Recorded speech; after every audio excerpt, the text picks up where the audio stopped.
네, 잠시 더 보충 설명하겠습니다. 좀 전에 봤던 거 이제 미등기 상태 원시취득. 이제 매매를 원인으로 해서 감수법상 법정지상권을 취득하냐 문제죠. 그러면 그 감수법상 법정지상권 누구를 위한 거죠?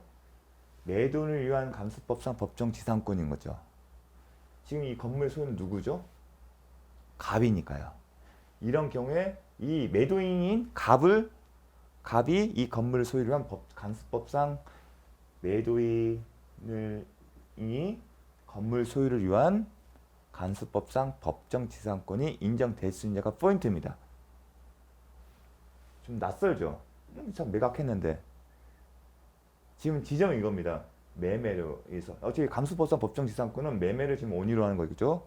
그래서 소유자가 달라졌다. 근데 감수법상 법정지상권 누구를 위한 거죠? 건물 소유를 위한 겁니다. 결국은 매도를 위해서 소유자는 갑이니까요. 지금 법률상 소유자는 원시 취득자인 갑이고 아직 등기가 아직 넘어온 게 아니지 않습니까? 보존 등기도 안 돼 있고. 그러니까 소유권의 변동이 아직 이루어지지 않았습니다. 187조에서 등기 없이 취득하더라도 소유권을 처분하려고 할 땐 뭐라고 했죠? 등기를 해야죠. 즉, 을 앞으로 넘어오려면 보존 등기 한 다음에 을 앞으로 등기가 돼야만이 을이 건물의 소유권을 취득할 수 있는데 그렇지 않은 경우는 누가 소유권자다? 갑입니다. 따라서 감수법상 법정지상권은 매도인 갑을 위해서 성립할 수 있는지를 묻는 겁니다. 근데 그 이유가 뭐냐? 만약에 갑의 건물 소유를 한 감수법상 법정지상권이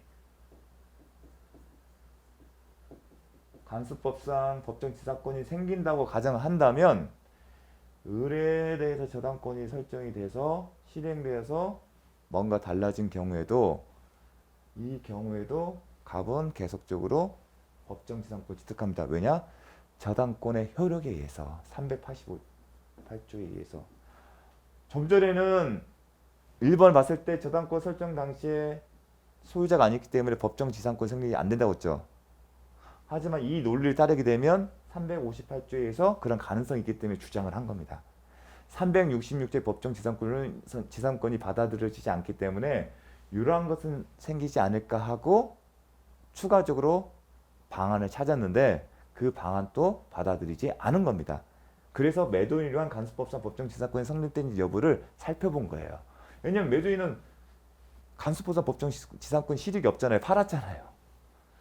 판 사람의 간수법상 법정지상권에 대해서 왜 논하는지에 대해서 의문점을 가질 수가 있는 이유는 바로 그런 겁니다. 만약에 성립이 되면 358조 의해서 366조의 법정지상권은 성립이 안 되더라도 358조의 법정지상권이 넘어오기 때문에 그런 문제 해결은 된다고 생각했기 때문에 논한 겁니다. 제가 그래서 왜 매도인, 판 사람의 감수법상 법정지상권이 생긴가 그런 의문을 가지신 분한테는 이게 답이 됩니다. 자, 공부를 하신 분은 이제 여기까지 아시면 좋을 것 같습니다. 넘어가겠습니다. 자, 다시 한번 이제 정리를 한 겁니다. 토지와 건물의 소유자가 다르게 되는 원인이 뭐다? 매매, 증여, 대물 변제도 있습니다. 제가 여러분들의 돈을 빌렸습니다. 그러면 돈으로 갚아야죠. 근데 돈이 없어요. 대신에 부동산밖에 없어요. 그래서 부동산을 대신 갚는 게 대물 변제, 대신 물건으로 갚는다. 그 다음에 공유지 분할인데 공유물 분할이라고 생각하시면 됩니다. 공유물 분할로 인해서 토지와 건물의 소유자가 다르게 된 경우에도 관습법상의 법정지상권이 성립될 수 있다. 공유지 분할, 공유물 분할이라고 합니다. 왜 공유지라고 했냐면 이 판례가 공유지라는 표현을 썼기 때문에 합니다. 공유물 분할이라고 생각하시면 됩니다. 그 다음에 국세징수법에 의한 공매, 민사집행법상의 통상의 강제 경매 등 이 내용 사유는 정확하게 기억을 하셔야 합니다. 이제 공유지 분할로 대지와 지상금을 소유자가 달리하게 된 때는 공유지 분할이면 협의에 따른 거겠죠. 협의를 전제로 하는 경우에는 다른 특별한 사정이 없나. 협의하면서 우리 간수법상 법정지상권 대신에 뭐 지상권이나 전세권, 임차권 설정할 수도 있지 않습니까? 아니면 건물 채워가겠다는 특약도 할 수 있기 때문에 다른 특별한 사정이 없느냐는 표현을 쓴 겁니다. 간습상의 법정지상권 취득한다. 그 다음에 건물 철거 특약이 없을 걸. 간수법상 법정지상권은 건물이 존재하고 그 건물 소유를 위해서 필요한 거죠. 근데 건물 철거한다는 얘기는 법정 지상권에 대해서 논할 필요가 없는 겁니다. 한편 이런 겁니다. 대지의 임대차 계약을 체결한 경우 매매 기타니까 법률행위 그 약정이죠.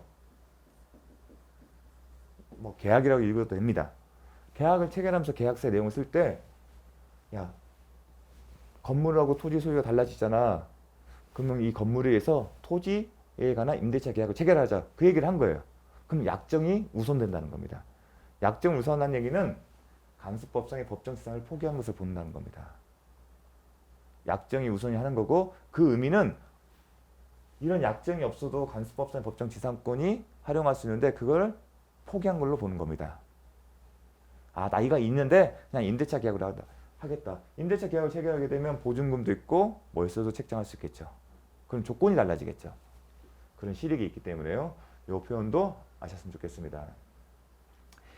대지의 사용 관계에 관하여 대지의 사용 관계, 토지 사용 권리겠죠. 토지를 사용할 관계에 대해서 건물 소유자와 토지 소유자 사이에 어떠한 약정이 있는 것으로 볼 수 있는 경우에는 간수법상의 법정지상권이 인정되지 않는다. 제가 계속 얘기를 하죠. 이걸 이해하려면 간수법상의 법정지상권의 요건인 토지의 소유자와 건물 소유자가 달라진 원인이 뭔지 봐야 합니다. 매매, 증여, 대물변제. 대물변제도 하나의 계약이거든요. 그럼 약정이 있을 수 있지 않습니까?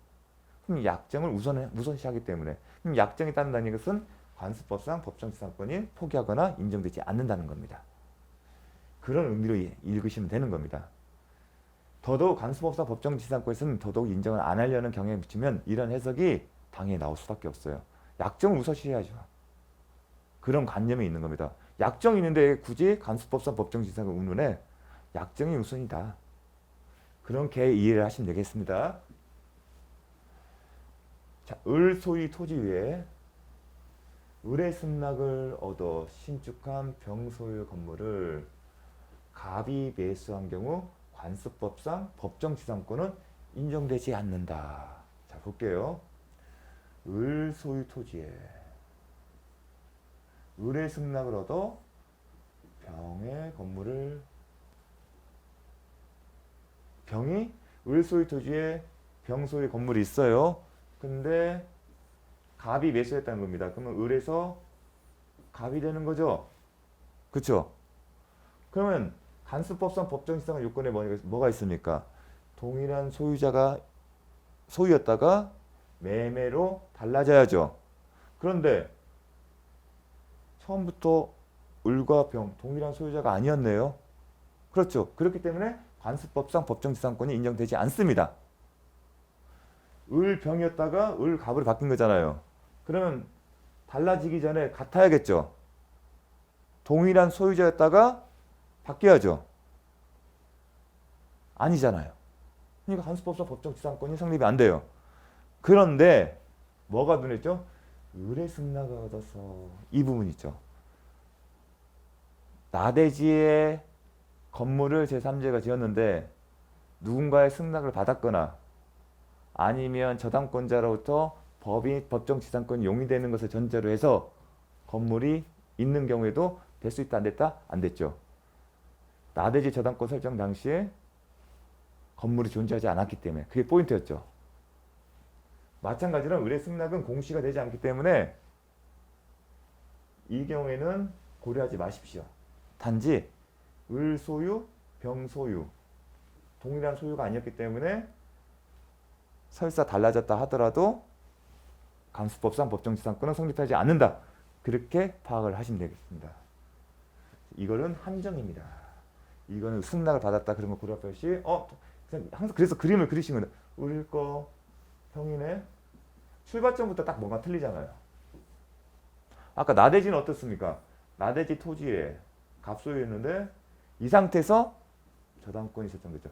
저당권 설정 당시에 건물이 없었기 때문에 366조의 법정지상권이 성립되지 않은 거고 이 경우는 을과 병, 소유자가 달랐기 때문에 관수법상 법정지상권이 인정되지 않는다. 기출 33회입니다. 자, 토지와 건물의 소유자가 토지만을 타인에게 증여했다. 그럼 갑, 이따가 토지만을 그러면 이렇게 된다는 거죠. 그러면 증여고요. 법률행위에 의해서 동일한 소유자였다가 달라졌다. 그렇죠? 구 건물을 철거하되 약정이 있었어요. 대신에 증여를 할 때 이 건물을 철거하기로 했대요. 없애구나. 철거하되 그 지상에 자신의 이름으로 건물을 다시 신축하기로 합의한 경우. 철거한 건 맞아. 그럼 철거하는 특약이 있으면 관습법상 법정지상권이 성립이 안 돼요. 그래서 쟁점이 된 거죠. 철거는 하되 다시 갑의 명의로 건물을 다시 신축하기로 합의한 경우. 이 경우에도 관습법상 법정지상권 인정된다 안 된다가 쟁점이 된 겁니다. 하면 직관적으로 답이 나와야겠죠. 그 건물 철거 합의를 우리가 알고 있는 건물 철거 특약과 동일하게 볼 수 있는지가 쟁점이겠죠. 그 건물 철거 합의는 이 경우의 합의입니다. 건물 소유자가 토지의 계속 사용을 그만두고자 하는 내용의 합의로 볼 수 없다. 건물 철거 특약은 건물 소유를 위해서 토지를 사용하지 않겠다는 의사가 내포된 겁니다. 그렇죠? 그런데 이 경우는 뭐예요? 다시 자기 이름으로 자, 좀 이해하기 쉽게 명확해서 갑이 있었고 이렇게 생긴 건물이 있었어요. 근데 토지를 증여했어요. 그런데 이걸 없애기로 했죠. 없앴어요. 없애고 다시 자신의 명의로 했었습니다. 근데 이 의미는 우리가 건물 철거 특약이 없다는 얘기는 이 토지를 계속 사용을 그만두겠다는 의사표시로 보겠다는 것 때문에 관습법상 법정지상권이 인정이 안 된 겁니다. 그런데 이 경우에는 자신의 명의로 건물을 짓겠다는 얘기는 계속 쓰겠다는 거죠.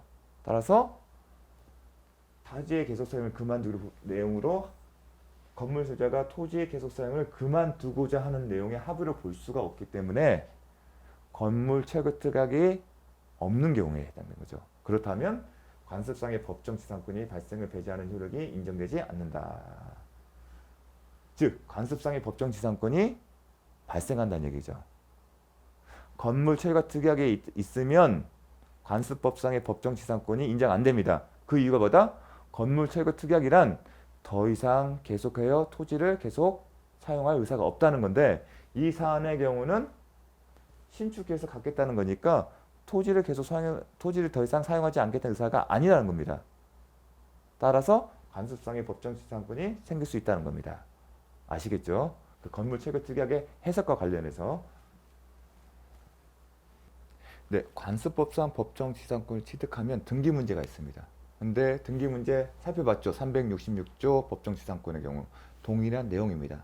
이제 복습입니다. 관습법상 법정지상권 187조에 따라 등기 필요하지 않다. 따라서 취득 당시의 토지 소유자뿐만 아니라 토지의 전득자에게도 등기 없이 권리 주장 가능하다. 자, 이렇게 얘기를 하게 되면 감이 안 옵니다. 자, 갑. 항상 그림을 그리세요. 갑이 토지를 증여했습니다. 토지만. 그래서 증여, 법률행위죠. 증여를 했어요. 그래서 갑이에요. 증여를 통해서 토지 소유자와 건물의 소유자가 달라졌습니다. 그렇게 되면 갑에게 뭐가 생기죠? 건물 철거에 특약이 없는 한 관습법상 법정 지상권을 취득합니다. 이 상태에서 토지를 병에게 매각했어요. 그런데 이 건물의 소유자는 그대로 있죠. 달라진 거 없습니다. 그러면 병은 갑에게 이런 얘기를 가정할게요. 병이 갑에게 야, 이 건물 철거하고 인도이죠. 토지를 인도. 그러니까 갑이 이런 얘기를 하죠. 토지 사용할 권리가 있는지가 이제 쟁점이죠. 야, 나는 토지 사용할 권리, 즉 관습법상 법정지상권이 있는 사람이야. 그 얘기를 할 수가 있습니다. 그러니까 병이 야, 뭔 소리야? 등기부에 지상권자 갑이라고 기재가 안 됐어. 그 얘기를 할 수가 있습니다. 그러자 갑이 뭔 소리야? 관습법상 법정지상권은 등기가 필요하지 않아. 그 얘기를 할 수가 있다는 겁니다. 결국은 갑은 토지를 사용할 권리, 관습법상 법정지상권이 있기 때문에 만일 병이 토지를 인도하거나 건물 철거 및 토지 인도를 청구할 때 거절할 수 있다는 겁니다. 1번 상황은 토지의 소유자가 달라진 경우지 간수법상 법정지상권자인 갑이 그대로 있는 겁니다. 즉 처분을 안 했다는 얘기입니다. 왜 그 얘기를 하냐면 비록 187조에 따라서 등기 없어도 취득하지만 처분의 경우에는 등기를 해야만이 그 양수인이 간수법상 법정지상권을 취득할 수 있다는 얘기를 하고 싶어서 그런 겁니다. 그거와 비교하기 위한 겁니다.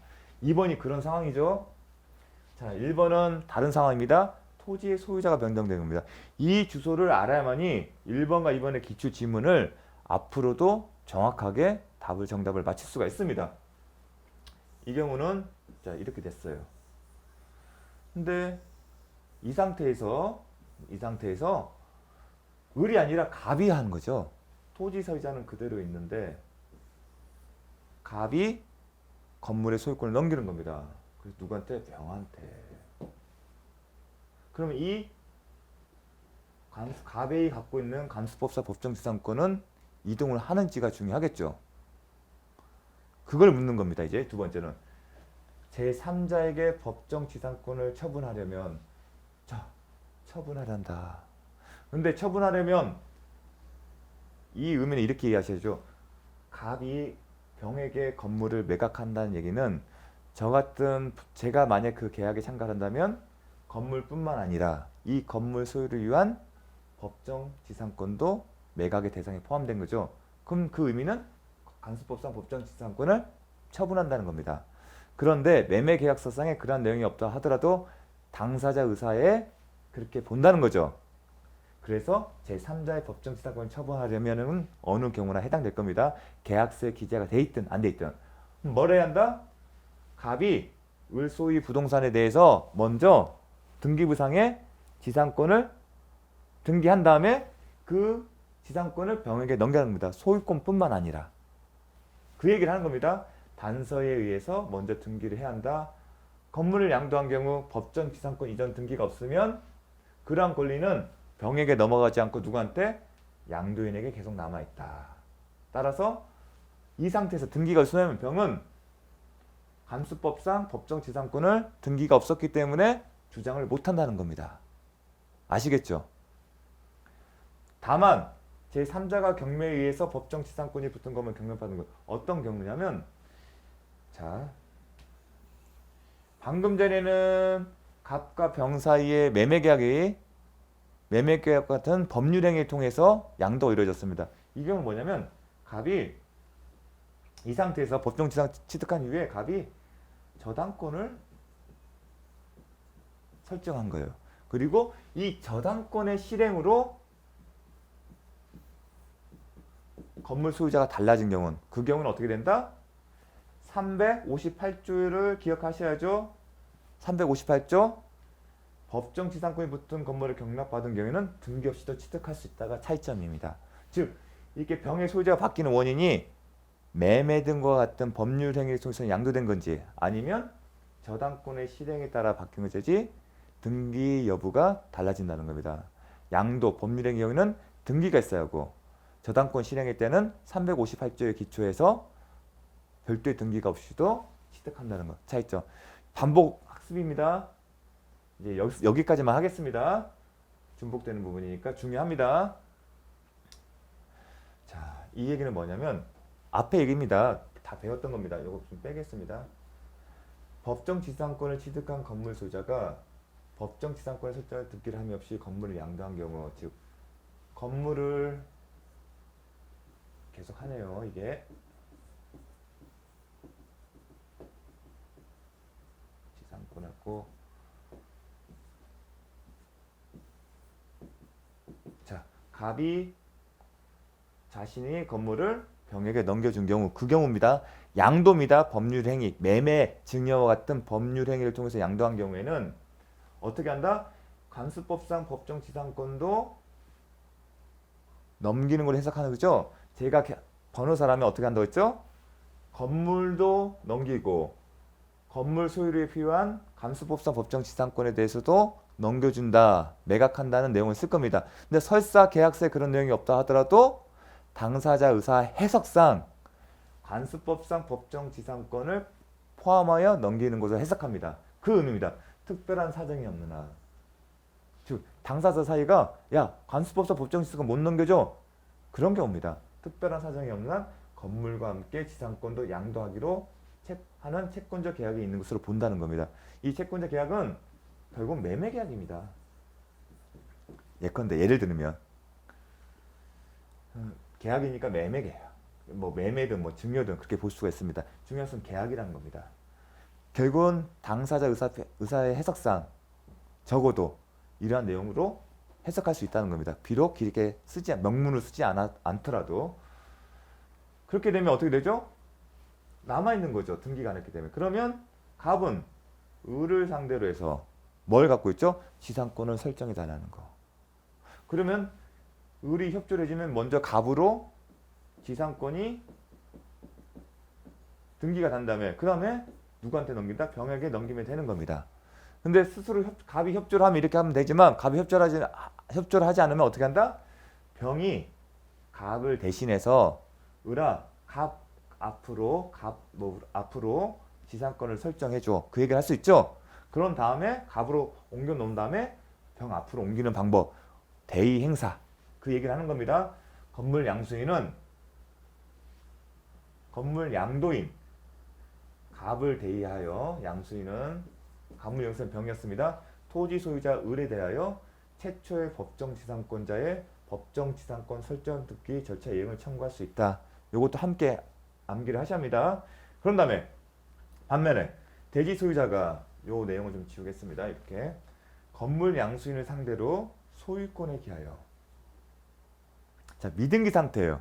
미등기 상태면 아까 을이었는데 아직 넘겨받지 못해서 이전 등을 못했어요. 그런 상황에서 을이 병에게 대해서 건물 철거의 대지 인도를 구할 수 있냐? 못한다. 그 원인은 신의칙상. 그 신의칙이 뭡니까? 요 앞에 있는 거죠. 왜냐하면 토지 소유자는 건물 양도인에게 뭘 해줘야 돼? 지상권 설정 등기를 해줘야 돼. 너 이 지상권 설정 등 의무가 있는 사람이 뭔 소리 하는 거야? 그 얘기예요. 근데 또 다른 표로 하면 양수인은 비록 등기가 안 돼 있지만 213조 단서에 해당되는 점유할 권리가 있습니다. 이렇게 해석하는 경우도 있습니다. 이게 대법원 판례 명시입니다. 신의칙상 허용되지 않는다? 맞는 질문입니다. 다만 다른 논리도 있습니다. 그 얘기를 한 겁니다.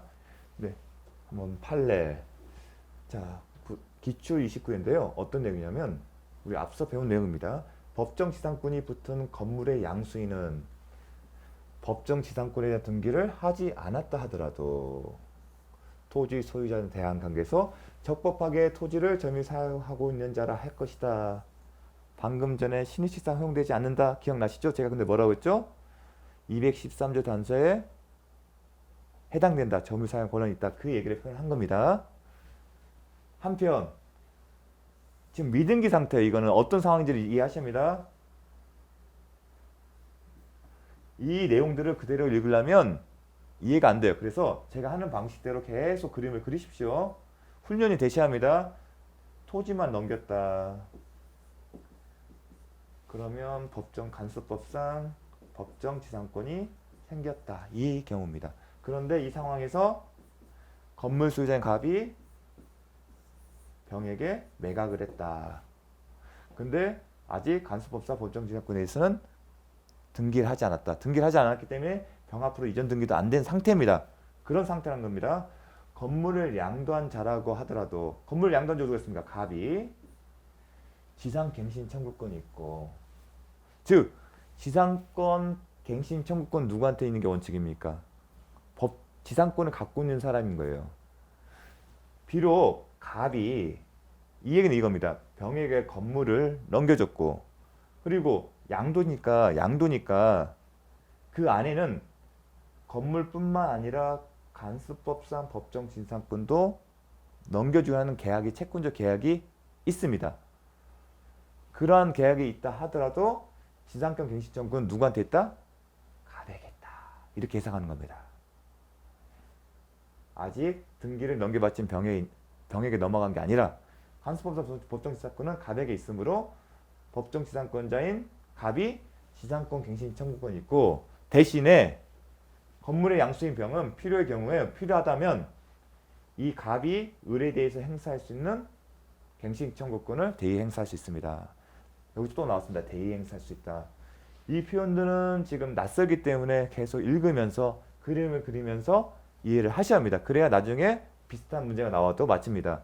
그럼 이 얘기는 뭐와 또 비슷하죠?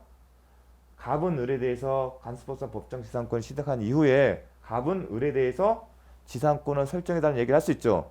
갑이 원칙적으로 갑 자신이 이걸 해야 하는 거죠. 하지만 갑이 안 하면 병은 갑을 대신해서 행사할 수 있다. 비슷한 문구가 들어가고 있죠. 근데 종전에는 지상권 설정인 거죠. 지금은 뭐다? 지상권 갱신 청구권을. 아시겠죠? 그 표현을 읽기셔야 합니다. 자, 부당이득 말하는 뭐 법정 지상권자라 할지라도 대지 소유자에게 지료를 지급할 의무가 있는 것이고, 우리가 법정 지상권 366조에서 지료 지급 의무 있다. 대신 법원에 청구한다. 당사자는 법원에 청구해서 결정한다는 얘기 표현납니까? 그건 지료 지급 의무가 있는 거죠. 그 얘기를 하는 겁니다. 관수법상 법정 지상권에도 마찬가지입니다. 법정 지상권이 있는 건물의 양수인으로서 장차 법정 지상권을 취득할 지위에 있어 대지 소유자의 건물 철거나 대지 인도 청구를 거부할 수 있다 하더라도, 즉 무슨 얘기냐면 계속 미등기 상태예요. 미등기 상태에서 계속 그 소유자는 미등기 상태에서 법정 지상권을 지금 아직 미등기한 사람 건물 소유자 상대로 계속 뭔가 요구하는 거예요. 자, 정리하게 되면 이런 경우죠. 한번 또 그려요. 이제는 토지가 여기가 간수법상 법정 지상권, 그리고 을 병이 됐어요. 계속 을은 병에 대해서 건물 철거하고 토지 인도 해달라는 얘기하고, 그럼 병은 관수법상 법정 지상권이 있으면 그 얘기를 하면 되는 거죠. 그럼 아직 없어요. 그럼 방어를 해야죠. 어떻게 방어를 하죠? 야, 을아, 너는 갑에게 지상권을 설정해 줄 의무가 있어. 그리고 만약에 갑이, 을이, 네가 갑에게 지상권을 설정해 주면 나는 갑으로부터 이걸 넘겨받을 수 의무가 있어. 왜냐? 갑과 병 사이에 생긴 계약에는 건물뿐만 아니라 이 건물 소유를 위해 취득한 감수법상 법정 지상권에 대해서도 매매하는 채권적인 계약이 있기 때문에, 그러면 그 계약에 따라 나는 넘겨받을 사람이야. 너는 그런 의무자가 나한테 이런 권리를 행사하는 것은 신입칙상 허용되지 않아. 아니면 또는 이거죠. 갑이 간수법상 법정 지상권 취득한 자야. 그 얘기는 뭐죠? 갑은 네 토지를 사용할 권리가 있는 사람이야. 근데 그 사람이 나한테 이 건물뿐만 아니라 이 권리도 넘겨주기로 약속을 했어. 계약을 했어. 따라서 나는 점유할 권리가 있는 사람이야. 거부를 했어요. 그러니까 을은 분한 거예요. 아, 건물 철거도 못하고 토지도 못하네. 그러면 내가 토지를 못 쓰니까 네가 수입 보드니까 돈으로 달라. 금전적 보상을 원하는 방법인데 이 사람은 어떤 관계도 없죠. 그러면 부당이득. 항상 어떤 구제수단이 있을 때 가장 크게 부당이득이나 불법행위입니다. 근데 불법행위는 안 돼요. 권한이 있잖아요. 213 신입식상 허용도 안 되고 213조 단서 있잖아요. 법에 근거 있잖아요. 그러면 위법성이 없어요. 불법이 아니잖아요. 불법행위는 법에 위반된다 그렇게 생각하십시오. 쉽게. 근데 법에 근거가 있잖아요. 위법행위가 아니니까 불법행위와 손해배상 청구는 할 수가 없어요. 대신에 부당이득 반환 청구를 생각할 수 있습니다. 거기에 대해서 허용되냐 안 되냐를 묻는 겁니다. 거기에 설명하는 게 법정 지상권이 있는 건물 양수인은 장차 법정 지상권을 취득할 지위에 있어. 법정 지상권이 있는 건물의 양수인입니다. 여기 잘 읽으십시오. 법정 지상권이 있는 건물을 양수인이죠. 병은 아직 이전 등기를 간수법상 법정 지상권을 법정 지상권 넘겨받지 못하기 때문에 이런 표현이 있는 겁니다. 장차 그래서 법정 지상권 취득할 지위에 있어 대지 소유자의 건물 철거나 대지 인도 청구를 거부할 수 있다. 배웠죠? 거부할 수 있다 하더라도 그 대지를 점유 사용함으로 인한 어득은 점유 사용해서 이득을 얻지 않습니까? 뭐다? 부당 이득으로서 대지 소유자에게 반환할 의무가 있다. 이 표현도 잘 나왔습니다. 결국은 이 간수 법정지상권을 취득한 이후에 양도가 이루어지는 경우에 그 법률 관계, 그 쟁점들은 우리 병에 대해서 건물 철거나 토지 인도를 구하는 경우에 대응 방안, 또 하나가 이제 부당이득이겠죠. 그러면 또 혼동될 게 뭐가 있냐면, 혼동해서 안 될 게 뭐냐면, 치료 지급 의무를 전제로 해서 치료를 2년 이상 연체한 경우에는 지상권 설정자는 지상권 소멸 청구를 할 수 있다. 그 경우에 근데 법정 지상권에는 어떻게 된다? 당사자의 약정이나 아니면 법원의 결정에서 치료 지급 의무가 확정이 돼야만이 연체 문제가 발생한다. 그 경우와 측면이 다르다는 것을 기억하셨으면 좋겠습니다. 부당이득 반환 청구를 하게 되면 감정이 이루어져요. 결국은 치료를 결정할 수밖에 없습니다. 근데 결정된 치료를 이제 납발 구체적으로 생겼죠. 이 부당이득 반환 청구권을 행사하게 되면 이제 치료가 결정된다고 보시면 됩니다. 그럼 판결문은 병은 을에게 치료 상당의 얼마를 지급하라. 그게 결정이 될 겁니다. 그리고 나서 그런데 병이 그 판결에 따른 의무를 이행하지 않는다. 근데 그 2년 이상이 안 되면 소멸 청구를 할 수가 있습니다. 그러니까 지금 측면이 좀 다르다는 거. 좀 혼동할 수 있기 때문에 제가 설명을 드렸습니다. 이해되시겠죠? 부당이득 반환이면 결국은 점유 사용은 치료 상당이에요. 그러면 결정해야죠. 치료가 얼마인지를. 근데 결정된 게 없잖아요. 법정지상권은. 이 경우에 지금 소송이기 때문에 약정도 안 돼요. 그러면 뭐 조정을 협의를 통해서 정할 수 있거나 법원의 감정을 통해서 결정이 될 겁니다. 결정이. 이 사이에서. 그 치료 또한 결정이 되면 지급할 의무가 있죠. 판결이 날 겁니다. 얼마 줘라. 그런데 판결에 불구하고 병이 안 준다. 근데 안 준 게 연체죠. 2년 이상이면 을은 지상권 소멸 청구를 할 수가 있다. 그렇게 논리가 이어져가는 겁니다. 측면이 다르다는 거. 자, 좀 장시간 지상권, 법정지상 360조 법정지상권, 관수법상 법정지상권 공부를 했습니다. 쉬운 파트 아닙니다. 제가 이제 되게 고민이 많았습니다. 시험의 성격상 이거 어느 정도 수준까지 강의를 해야 하는지 되게 고민을 많이 했는데 이게 중간이 없더라고요. 과정 생략하고 기출질문 중심을 이건 이렇습니다 하게 되면 강의의 어떤 차별성은 사실은 없다고 판단이 들었습니다. 그리고 시간을 들여서 이렇게 설명해야만 이해할 수 있지 이렇게 중간이 없습니다. 그래서 장시간 다른 강의에 비춰봤을 때 좀 긴 시간 간 것도 있는데 좀 이해를 위해서 제가 부득이하게 한 것이기 때문에 여러분들이 도움이 되고자 하는 그런 바람으로 시작한 것이기 때문에 좀 앞으로도 좀 힘을 내시고 강의 열심히 들어주셨으면 감사하겠습니다. 수고 많으셨습니다.